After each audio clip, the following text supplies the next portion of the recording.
everyone. I'm Charlie, and welcome back to the Premier League DraftKings DFS Slate Breakdown. Four-game slate here.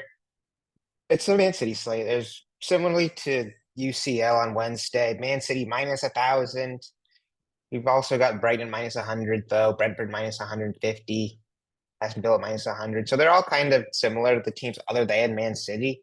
But they just got this big dog, Man City, minus 1,000 against Southampton.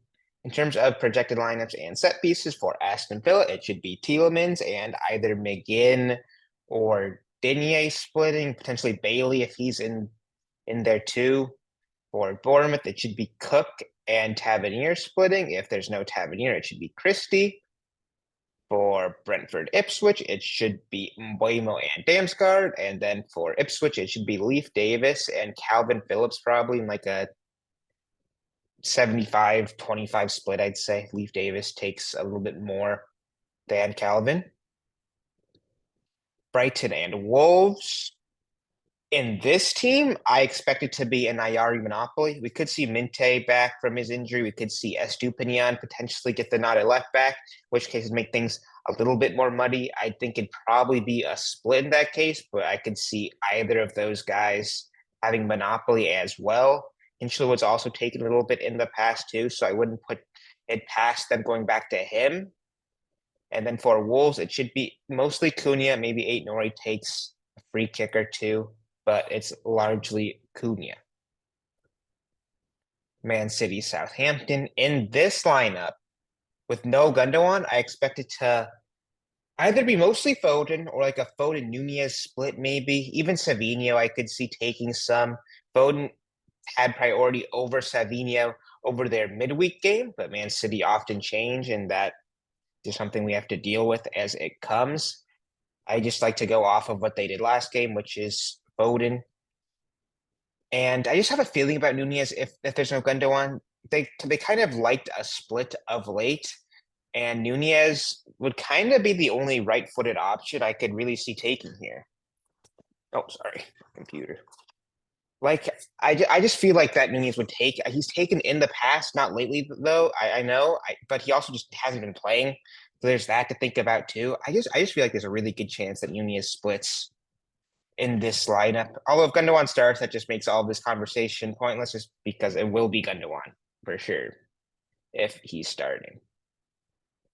For Southampton, I think it will be in this team either Dibbling or Manning and Fernandez maybe. I know Sugawara is questionable, so I'm not 100% sure what they do there, but the fact of the matter is they're just not going to have many set pieces away to Man City. Now, prices. Holland, 11K. What I'm noticing here is that compared to last weekend or even Man City's midweek UCL game, they're a lot more steeply priced. So it's gonna make it like I can't do what I did Wednesday, which was just play 5 Man City guys because there's just not enough prices or their prices are too much to afford that. There's not enough cheap guys on them. For example, Nunez was 4,700 for that UCL game where he got like 2 goals and assists, was in my core. Let me add on if you were in the FSI Discord. But now he's 6,600. So that's a 2K bump there. Holland, 10K to 11K. Foden, I think, is down a little bit because he was the most expensive guy on them midweek. But Savinho, too. He's gone from like 76 or some 8K maybe to 9K. Gundogan's gone up another 500 as well. Like, Man City are more expensive. Like, the defenders are a lot, too. Man City are more expensive across the board. You can't really just go a full Man City stack for cash. You probably can't go more than like 2, maybe 3 guys max. So that makes it super difficult as a slate. But first, we'll just go down player by player, make sure we don't miss anyone, and that'll also get us to some alternatives over these Man City guys. But yeah, Holland 11K, probably set to play in cash, minus 400 to score. Like, you just go him. For GPP, you can definitely get off. Just hope that he just busts, like just because he has no floor. He had 1 point against Wolves. So if he doesn't get a goal contribution, he's basically dead in the water, I feel like. Especially for 11K, you probably need 2 goal contributions to pay that off as well. So there's the path for not needing him in GPP, but for cash, it's just not really worth the risk, in my opinion, considering he's just putting up insane numbers right now. Like this doesn't have his UCL game where he just popped off, but just so good, so good. So yeah, for cash, just go Holland. Savinho, I think, will be a popular pairing. I think there's two routes that people go with forward in cash, either Holland and Savinho, and trying to find value in mid and D, or Holland and Evan Ferguson, who I will get to at the end, just because he's in projected. Brighton have a ton of injuries, especially in that striker position, which hopefully clears up a path to more minutes with Ferguson. I say that a little bit skeptically just because he has not played many minutes in the last like 6 months. But if he was to go 90 for 3,800 with on a minus favorite matchup, I think he's super tempting, even considering his shaky form lately. I think he's super in play. And then everyone in between those guys, like Cunha is all right, probably more GPP just because of the two kind of forward cash paths that I just talked about. And then there's who else? Who would I get behind? Semenya for GPP, I think is all right. Same with Ollie Watkins or Duran. Like that could be a GPP path to go. Is maybe fade Holland for one of those guys. Evan Nielsen, I think, is okay for 5,500. Minte, he'd be in play in cash for me. I just don't really think he starts just because they said they were going to be careful with him. But I think Holland and Minte would probably be my favorite pairing in cash at forward if he somehow ends up starting. I just don't see it though. But yeah, like I'm not interested really in that many forwards just because the conversation I think is going to be dominated by your Holland, by your Savinho, by your Ferguson, and what combo of those guys. But then, yeah, of course, you can go to like Brentford or Villa, sure. Like or they don't really have a striker, but so not Brentford, but from one of those other games, just over Holland would be automatically different than a lot of the field. Midfielders, now Foden would probably be the guy you go if you go the Ferguson path. I think it's doable to go him with Holland and Savinho, but it just becomes a real squeeze that I don't know if necessarily is worth it.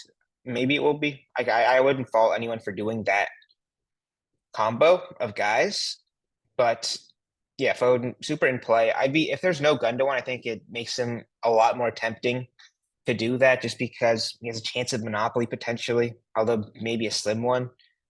Like I think that's super tempting. Now Mbuemo, I it's tough because it's Man City at minus 1,000, but I love Mbuemo in any other case. I still like him a lot even now. Going him over Foden, like I don't know if I necessarily do that, but I love Mbuemo a lot. Like I think he's in play. I doubt anyone really goes him because of Man City being on the slate, of course, but in play for me. Gundogan, he's a little much for me, especially if he starts in this Kovacic role, which is where I imagine he'd be. He would not have a ton of upside in that scenario. And for splitting sets for that much, I don't know if I'd love that necessarily. Tavernier, tough matchup, a little much for me. Tielemans has been super good, but once again, seems more GPP. Nunez, I really like a lot, especially if there's no Gundogan. I'm going to be really tempted to try to cram him myself here just because at that great game in UCL, he's been playing wide when starting, which has got, he had like 7 crosses, I think, against whoever they played. Southampton's not going to be a huge upgrade on that. I don't even know who they played. Just it was a minus 1,000 game regardless. And it's similarly like that against Southampton. So Nunez, I'm super tempted by. And see, so if he somehow starts, I think he's super tempting. He took, I want to say over Iari when he came on. Mitoma seems super cheap too. I think that's tempting. Same with Iari. And then there's Damsgaard. For me, this is a core play. 5,200. He's cheaper than all the other set takers on a favorable matchup, splitting, and he's just been super hot lately. Like he's gotten 10 plus 4 straight, and like this is I think the Tottenham game was when he started to take. You can just clearly see the uptake in numbers. He's been pretty consistently as a like 90-minute player, sometimes 80, but Like you take that for 5K for sure. Hinchelwood, if there's no Ayari, I could see. I just don't love him as a player. I don't think he offers a ton of upside. Although he scored that goal a few weeks ago, which was a little bit tilting because he was owned there, and I just didn't play him. But yeah, I don't really expect that from him again. McGinn at 4K. If he starts on the wing like they have him, I get behind that too. That'd be especially if there's no Bailey. Well, I assume if he's on the wing, there'd be no Bailey, of course. But that'd be one less guy to compete with. Four set pieces wide. He scored a goal in UCL. I think it was a direct free kick actually. So hopefully they continue to have him take those. So McGinn at 4K is super tempting. And I think that's kind of it. Calvin Phillips is fine for 3K. Christie, if there's no Tavernier, I get super tempted by two. But yeah, that's mid. Now defender. Man City never really have great defenders for DFS, especially at this price. Like Gavardio 6,700. I know he scored that goal against Wolves, but like that's just too much for me. Like he doesn't have a floor really. His floor is probably a 5 to 7, like he got last few games. I just don't see him scoring a goal every game like he's been doing. And for me, I just don't think he's worth that price. Rico Lewis, I'd be a little bit more tempted to go just because he plays a little bit further forward than Gavardio is, just because he's in that kind of hybrid midfield role. Once again, even he feels a little expensive.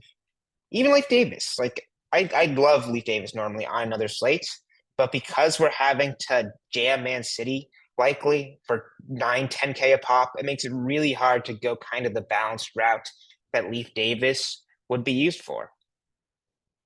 But if you can get there, I still think he's super tempting. Same with Estupinian if he starts. I like both those guys.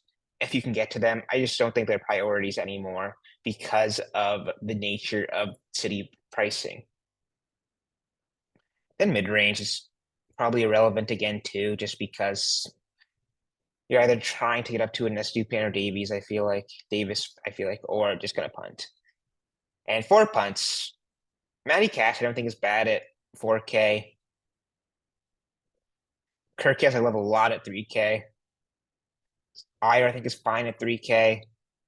Adam Smith or Araujo, whoever starts at right back for Bournemouth, I think is fine at 4K.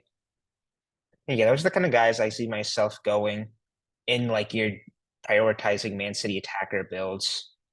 I can see myself having a lot of those punt defenders. Goalkeeper, crapshoot as usual. Ederson's been super bad, but maybe he pulls an assist out of his. But again, like he did against Brentford and drops 20 points. So yeah, every GK always in play. I don't think too hard about it. Go who you can afford. In terms of a core, I've kind of been saying it as I go. Damsgaard, Holland, and then the next spot is tough. I could end up going a Leaf Davis. Maybe I go Foden. Maybe a Nunez even. It's hard to kind of pin down that third piece. I might just go Leaf Davis. I think you can jam him. It's doable. I don't know if it's worth punting both defender slots. Like he's still super solid as always. And yeah, that'll be it, guys. Make sure to check out the FSI Discord link below. There's a lot of soccer contests and different slates tomorrow, which I'm super excited for. Something that they've been kind of not having as much lately. So I'm happy to get back to kind of these more available minor league slates, and I cover them all. So I really appreciate DraftKings for doing that. But yeah, guys, I'll see you for the next video, and peace.